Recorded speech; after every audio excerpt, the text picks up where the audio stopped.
हरिद्वार के नजदीक विल्ल पर्वत पे भगवान भोले शंकर का धाम बिल्वेश्वर महादेव मंदिर और माता पार्वती की तपोस्थली है। इस वीडियो के माध्यम से मंदिर के पौराणिक, ऐतिहासिक और पर्यटक महत्व को जानेंगे और भगवान शंकर के दर्शन करेंगे। नमस्ते दोस्तों, ट्रैवल विद राजलक्ष्मी में आपका स्वागत है। आशा करती हूँ आप और आपका परिवार स्वस्थ होगा। आज मैं हरिद्वार के एक प्राचीन मंदिर में आई हूँ। यह मंदिर महादेव को समर्पित है। इस मंदिर का नाम बिल्वेश्वर महादेव मंदिर है। चलिए अब इस मंदिर के बारे में सारी डिटेल्स आपके साथ शेयर करूंगी और मंदिर में महादेव के दर्शन कराऊंगी। उत्तराखंड में यूँ तो भगवान शिव के बहुत से मंदिर हैं। इन मंदिरों के बारे में हम आपको जानकारी देते रहते हैं और दर्शन कराते रहते हैं। इन शिव मंदिरों का ज़्यादातर संबंध पांडवों या महाभारत काल से जुड़ा रहता है या फिर भगवान शिव या माता पार्वती के अटूट बंधन को दर्शाता है। उन्हीं मंदिरों में शामिल है हरिद्वार में स्थित बिल्वेश्वर या बिल्वेश्वर महादेव का मंदिर। यह मंदिर हरिद्वार से लगभग 5 किलोमीटर की दूरी पर है। इस दूरी को श्रद्धालु अपने पर्सनल वाहन या पब्लिक ट्रांसपोर्ट की मदद से तय कर सकते हैं। अगर आप अपना पर्सनल वाहन लेके आते हैं तो यहाँ पे पार्किंग की सुविधा है, आप यहाँ पे पार्किंग कर सकते हैं। यह मंदिर विल्ल पर्वत पर स्थित है।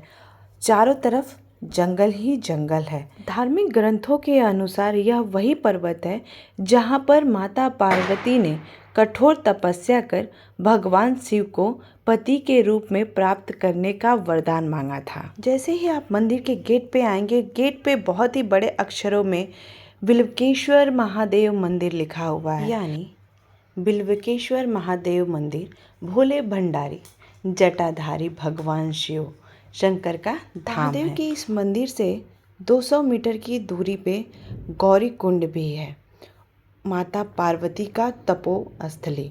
उस मंदिर के भी दर्शन कराऊंगी।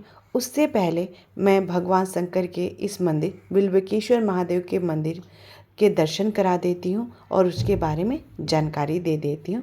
उसके बाद मैं गौरी कुंड दिखाऊंगी और गौरी कुंड से जुड़ी तमाम जानकारियाँ आपको दूंगी। बिल्वेश्वर महादेव के इस मंदिर में प्रतिदिन 2 बार आराधना का विधान है। इसकी शुरुआत सुबह 5 बजे हो जाती है। प्रातः काल सबसे पहले गौरी कुंड से पवित्र जल से शिवलिंग का जलाभिषेक होता है। फिर नाग विशिष्ट कर शिव का श्रृंगार किया जाता है। शिव के इस दुर्लभ लिंग पर दर्शन पूजन करने दूर दूर से लोग आते हैं, क्योंकि ऐसी मान्यता है कि बिल्वेश्वर महादेव का पंचामृत अभिषेक कर उन्हें भोग धतूरा, बेलपत्र और फूल चढ़ाए दिए जाए तो भोलेनाथ मनोकामना जल्दी पूर्ण करते हैं। कहते हैं कि बिल्वेश्वर महादेव पर मात्र बेलपत्र चढ़ाने से 1 करोड़ साल तक स्वर्ग में निवास करने का मौका मिलता है। मान्यता है कि सावन में शिव हरिद्वार में निवास करते हैं, तभी तो भोले के असंख्य भक्तों का यहाँ पूरे महीने तांता लगा रहता है। और जो सावन महीने में यहाँ नहीं आ पाते हैं, वो शिव के प्रिय सोमवार को यहाँ आकर पूजा अभिषेक कर सकते हैं। बिल्वेश्वर मंदिर का सबसे पहले जिक्र स्कंद पुराण के केदार खंड में आता है। यही वजह है कि हरिद्वार के निकट स्थित बिल्वेश्वर महादेव का संबंध आदिकाल से बताया जाता है। कहते हैं कि इस मंदिर पर देवी पार्वती ने शिव को प्राप्त करने के लिए कठोर तपस्या की थी, जिससे प्रसन्न होकर शिव ने उन्हें एक वृक्ष की शाखा के रूप में दर्शन दिया। यही नहीं, उन्होंने माता पार्वती का विवाह का वरदान दिया। मंदिर देखो, बिल्वेश्वर महादेव मंदिर है। यहाँ माता जी ने 3000 वर्ष तपस्या की है। 2000 वर्ष बेलपत्री खा करके और 1000 वर्ष निराहार बिना अन्न जल का, तब जाके भोले बाबा ने दर्शन दिए हैं विवाह के लिए। माता पार्वती ने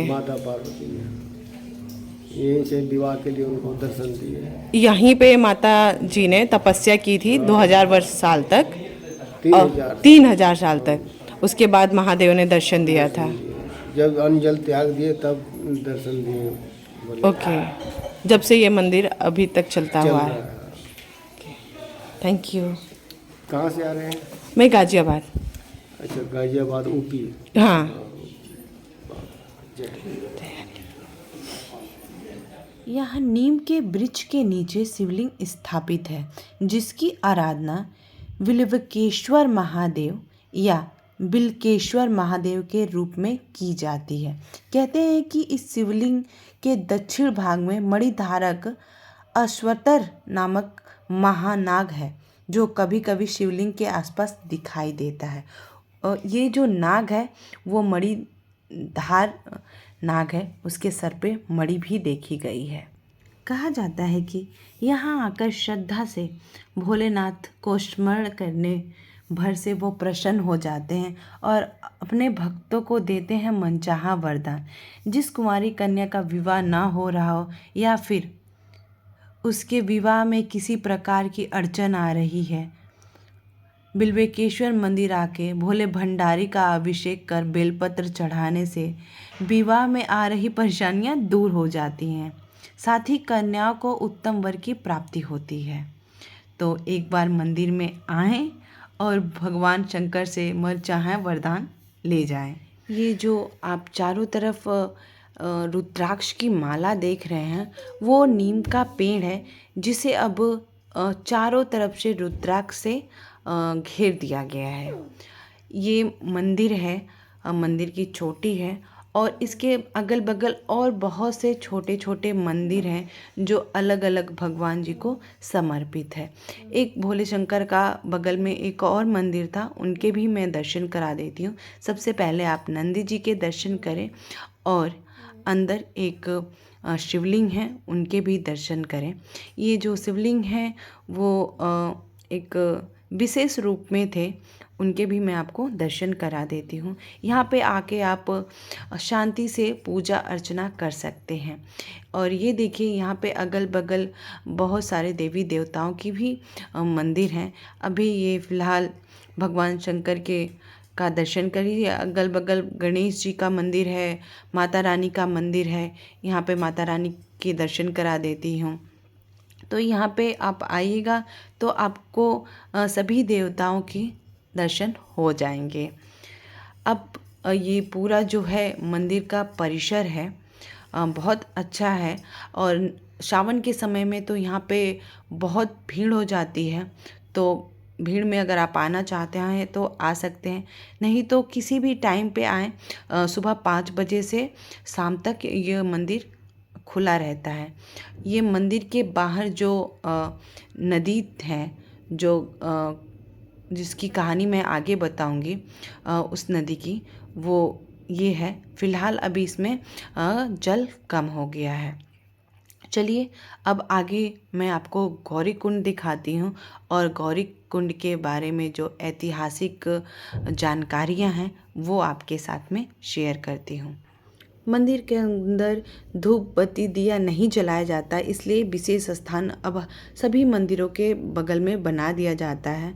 तो आप सिर्फ यहाँ पे शिवलिंग पे जल चढ़ाएं और दिया जो जगह बनाई गई है वहाँ पे आके जला दें। चलिए अब मैं गौरी कुंड आपको लेके चलती हूँ। मंदिर के जस्ट बगल से ही रास्ता जाता है, ज़्यादा दूर नहीं है, 100 से 150 मीटर की दूरी पे है। उससे पहले यहाँ पे जो धूनी हमेशा जलती है उस कुंड के दर्शन करा देती हूँ। ये वो जगह है जहाँ पे धूनी की जाती है, उसके भी मैं आपको दर्शन करा देती हूँ। अगर आप इस मंदिर में आके भंडारा कराना चाहते हैं या कीर्तन अर्चना कराना चाहते हैं वो भी यहाँ पे होती है, तो आप मंदिर में आके बातचीत करके अपना जो भी आपकी मन्नत हो वो आप यहाँ पे आके पंडित जी से बात करके पूरा करा सकते हैं।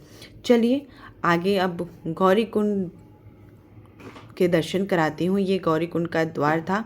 आगे थोड़ा सा पहाड़ों वाला जो फील्ड मैंने आपको बताया, ये बिल पर्वत है। यहीं पे चारों तरफ पर्वत है और चारों तरफ जंगल ही जंगल है, पेड़ है। आपको यहाँ पे ऊंचा ऊंचा पर्वत देखने को मिलेगा। चलिए यहाँ पे चारों तरफ वायर्स लगे हुए हैं, क्योंकि यहाँ पे जंगली जानवर आने का डर रहता है, इसलिए वायर्स लगे हुए हैं सेफ्टी के पर्पस से। तो एक बार बोलिए हर हर महादेव। का यह तपोस्थली इतना दिव्य है कि आपको अंदर जाते ही एक अलौकिक शक्ति की अनुभूति होगी। आप अंदर से बहुत ही अच्छा अनुभव करेंगे। आपके अंदर अलग सी जिज्ञासा माँ के दर्शन की, और उनके दर्शन के लिए आपको मन में बहुत ही प्रसन्नता होगी। मंदिर बहुत ही सुकून वाला है, यहाँ पे बहुत ही शांति रहती है। मंदिर के अगल बगल और भी बहुत सारे मंदिर बने हुए हैं, तो उनके भी आप दर्शन करते हुए चले। तो यहाँ पे जस्ट बगल में पर्वत पे एक छोटा सा मंदिर बना हुआ हनुमान जी का, उनके भी मैं आपको दर्शन कराते हुए चलती हूँ। यहाँ पे उत्तराखंड में भगवान भोलेनाथ की भूमि कहा जाता है, भगवान देवों की भूमि कहा जाता है। तो यहाँ पे आपको दर्शन होते चलेंगे भगवान के। यहाँ पे हनुमान जी, राम जी, माता सीता सबके दर्शन होते हैं। और देखिए यहाँ पे हनुमान जी की बहुत बड़ी मूर्ति रखी हुई है, जय बजरंगबली। तो अगर आप उत्तराखंड आते हैं तो पूरी की पूरी देवनगरी आपको अपने अंदर समाहित कर लेगी, आपको यहाँ से जाने की इच्छा ही नहीं होगी। माता पार्वती का ये दिव्य स्थली बहुत ही शांति प्रिय है। यहाँ पे पवन के झोंके का जो सनसनाहट आपके कानों में आएगा, चिड़ियों की चहक जो आपके कानों तक आएगी, बहुत आपकी आत्मा सच में यहाँ पे आके प्रसन्न हो जाएगी। चलिए अब माता गौरी के कुंड के पास हम आ गए। एक बार बोलते हैं जय माता पार्वती। धार्मिक मान्यता के अनुसार इस मंदिर पर माता पार्वती ने भगवान शिव को पति के रूप में पाने के लिए कठोर तपस्या की थी। मान्यता है कि यहाँ पर माता पार्वती ने 12 सालों तक सिर्फ बेलपत्र खाकर भगवान शिव के लिए तप किया, मगर जब उन्हें अति तीव्र प्यास लगी तो ब्रह्मा ने उन्हें अपने कमंडल से पानी दिया, जो कि एक कुंड के रूप में मौजूद है। इस कुंड से माता पार्वती के पानी पीने के कारण यह कुंड गौरी कुंड के नाम से प्रसिद्ध हुआ।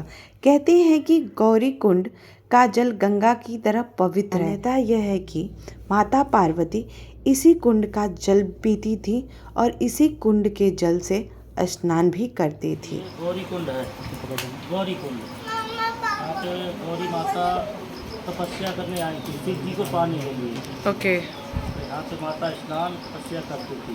ओके किसी माता के संतान नहीं होती है, किसी बच्चे की शादी नहीं होती है, शरीर में कोई रोग है, तो यहाँ 5 रविवार का स्नान होता है, मनोकामना पूरी। ओके। तो स्नान कहाँ पे होता है? पीछे मतलब नदी है या? इसी कुंड का जल आता है, उधर पीछे स्नान गृह बना है। अच्छा, इसका जल देते हैं, हाँ। स्नान होता है। ओके। तो ये जो कुंड में आपने अभी लगा रखा है कांच, उसमें से हटा के कांच फिर बाल्टी से पानी निकाल के? नहीं, हम सुबह शाम निकालते हैं, तो टंकी बनी उसमें भर देते हैं सुबह शाम। ओके, फिर उसी से स्नान होता है। हर रविवार को आना होता है? 5 रविवार आना पर कंटिन्यू। ओके, पति पत्नी दोनों को ही स्नान करना? संतान के लिए करना है तो दोनों करना है। हाँ हाँ, और कोई मनोकामना है तो अपना सिंगल कर ले। ओके, ठीक है, धन्यवाद। कुंड का माता गौरी के कुंड के थोड़ी दूरी पे ही एक गुफा है, और उस गुफा से जो पौराणिक मान्यताएं हैं और उनकी जो प्रसिद्धियां हैं उसकी जानकारी दूंगी, वो भी एक भैया के माध्यम से जो यहाँ पे हमेशा आते हैं और उनके दर्शन करके जाते हैं। गुफा है? गुफा है। आप गुफा के अंदर की वीडियो ले सकते हैं। ताला लॉक है? हाँ, ताला लॉक है, बाहर से ले लीजिए। ये मंदिर बाद में बनवाया गया है। अच्छा, ये जो मंदिर है बाद में बनाया गया है, और ये एक्चुअली में है गुफा? है गुफा, मतलब गुफा के अंदर बाबा भोलागिरी थे, हाँ हाँ, तप करते थे यहाँ पर। ओके। ये जो प्रतिमा आप देख रहे हैं ये बाबा भोलागिरी जी हैं, और ये जो बना दिया गया है ये एक पहले गुफा हुआ करता था जो अभी बंद कर दिया गया है। अंदर से मे बी खुला हो, मुझे पता नहीं है, क्योंकि गेट बंद है, और गेट सुबह शाम खोला जाता है जब पूजा अर्चना की जाती है। उसके बाद ये गुफा का दरवाज़ा बंद कर दिया जाता है। तो आप देख सकते हैं कि ये बहुत छोटा मंदिर है, लेकिन इसकी मान्यता बहुत बड़ी है। अगर आप गौरीकुंड आएँ तो इस मंदिर में बाबा भोलागिरी के दर्शन करके ज़रूर जाएं। इस मंदिर में अलौकिक शक्ति निवास करती है। हो सकता है आपकी मनोकामना बाबा भोलेगिरी ज़रूर पूरा कर दे। चलिए अब मंदिर की मान्यताओं के बारे में जानते हैं इन भैया के माध्यम से। जो गुफा हमारे सामने दिख रहा है, इसके बारे में थोड़ा डिटेल बताइए। ये भोलागिरी बाबा की गुफा है। यहाँ पर एक साधु सन्यासी तपस्या करते थे। दरअसल उनको सब लोग भोला बाबा कहते थे। तो अब गिरी मतलब गुफा ही होता है, इसलिए भोलागिरी के नाम से ये फेमस हो गया। ये इतने सिद्ध हो गए थे कि एक ही समय में यहाँ भी रहते थे और हरिद्वार में गंगा नदी में नहाते भी लोगों ने देखा। एक टाइम पे दो एक ही जगह। समय पे, हाँ। फिर जब लोगों को इनके बारे में पता चला तो इनके पास भीड़ आने लगी। तो उसके बाद वो यहाँ से अंतर्ध्यान हो गए और गायब होकर के कहाँ गए किसी को नहीं पता। इसके अलावा फिर जिनकी मनोकामना पूरी हुई थी, जिनके बच्चे नहीं हो रहे थे, वो बंगाल के दंपति थे, वो आए थे यहाँ पर। फिर उनके बच्चे हुए तो वो फिर उन लोगों ने ये मंदिर बनवाया गुफा के ऊपर। गुफा के तो ये गुफा कहाँ तक है पता नहीं है, बस एक वो गुफा के चबूतरा बना दिया गया। हाँ। और मे बी वो जो मूर्ति हमें दिख रही है वो मूर्ति बैठाया गया है। बैठाया गया है। और ये गुफा हालांकि काफ़ी अंदर थी, लेकिन इसको बाद में बंद किया गया था। ओके। अभी मैं भी यहाँ पर यहाँ ऊपर बहुत तपस्या करते रहते हैं साधु संत। मैं उन्हीं के कारण यहाँ बैठा। ओके। हाँ जी, हो सकता वो यहाँ किसी आए। के दर्शन हो जाए। हाँ, अभी उस तरफ से जो बाबा निकले थे, हाँ। उनके तो दर्शन हो नहीं पाए। हाँ। वो तो सीधे निकल गए। सीधे निकल गए। अब कहाँ गए पता ही नहीं चला। पता ही नहीं चला। वो इसीलिए दूर भागते हैं कि बोले कुछ मांगेंगे तो देना पड़ेगा इनको वरदान। हाँ। नहीं तो पैर पकड़ लेंगे। हाँ। इसलिए वो आते नहीं। ओके। ऐसा भी होता है अगर वो लोग हमें दिख जाए और हम लोग जाके कुछ मांगे तो मनोकामना पूर्ण होती है। मनोकामना पूरी होती है। सिद्धेश्वरी अगर वो गुस्से में अगर श्राप दे दिया तो नहीं, वो श्राप नहीं देते। और वो सिद्धेश्वरी देवी के बारे में बता रहे थे आप? सुरेश्वरी माता। सुरेश्वरी देवी, हाँ। वहाँ पर वो राजा जी नेशनल टाइगर पार्क है। हाँ। वो तो उस घने जंगलों के बीच में है वो मंदिर। हाँ। ओके। वहाँ यदि आप जाना तो वहाँ पर 2 व्हीलर से ही जाना सुगम हो पाता है। यदि 4 व्हीलर से जाना तो भी मतलब ठीक है, बारिश नहीं हो रही, अभी मौसम साफ है तो अभी जा सकते हैं। ठीक है। वो वहाँ पर हाथी और शेर और वहाँ के जानवर वहाँ पूजा करने आते हैं सुरेश्वरी देवी की। कहा जाता है स्कंद पुराण में जो जब इंद्र हार गया था तो इंद्र किसी से हार गया था युद्ध में, वहाँ पूरी हिस्ट्री लिखी हुई है सुरेश्वरी देवी में। तो रजी के पुत्रों से हार गया था इंद्र, तो इंद्र ने आकर के वहीं पर उनकी स्तुति किया था माता पार्वती की, सुरेश्वरी। तो सुरेश्वरी का मतलब है सूर्य यानी देवता और ऐश्वरी मतलब देवताओं को ऐश्वर्य प्रदान करने वाली, अर्थात मनोकामना पूरी करने वाली। ओके। तो माता सुरेश्वरी वहीं प्रकट हुई थी और वहाँ पर उन्होंने इंद्र को वरदान दिया था। उसके बाद से ये मान्यता है कि वहाँ पर जाने के बाद व्यक्ति की मनोकामनाएं पूरी होती हैं। तो वहाँ के बारे में भी बहुत कम लोग ही जा पाते हैं क्योंकि वो थोड़ा इलाका इस तरीके का है कि आप उस मंदिर में जाओगे तो आपको सामान्यतया अजगर, सांप या तेंदुआ ये सब दिख सकते हैं। ओके। हाँ, और रास्ता भी छोटी ही है। बारिश के समय में रास्ता बंद हो जाती है। वहाँ हाथी लोगों को पूजा करते देखा गया है और जानवरों को पूजा करते देखा गया है। वहाँ पर आप उनसे ज़रूर मिलना। एक BHEL में एक अधिकारी थी, वो लेडीज़ ने अपनी सर्विस छोड़ने के बाद उन्होंने अब वहीं पर रहती हैं। वो यूपी मुरादाबाद की रहने वाली थी। उनका नाम तो नहीं पूछा मैंने, लेकिन वो वहीं पर माता की सेवा में ही है। अभी उनके बुजुर्ग हो गए, सफ़ेद बाल हैं। ओके, ठीक है, मैं जाते हैं ढूंढ के। नहीं, वहीं मंदिर में ही है। ओके। हाँ, वो काफ़ी टाइम से हरिद्वार नहीं है। ओके, ठीक है, धन्यवाद भैया इतनी अच्छी जानकारी। दोस्तों, अगर आपको मेरी जानकारी और मेरा वीडियो आपको पसंद आता है तो एक बार कमेंट करके ज़रूर बताएं। हर हर महादेव लिख दें। अगर आपके पास कोई क्वेश्चन है उसे भी ज़रूर पूछें। अगर अभी तक आपने लाइक नहीं किया है तो लाइक ज़रूर करें, शेयर भी करें ताकि ज़्यादा से ज़्यादा लोगों तक ये वीडियो जाए, उनको भी इन मंदिरों के बारे में जानकारी मिले। बाय बाय दोस्तों, मिलते हैं अगले वीडियो में।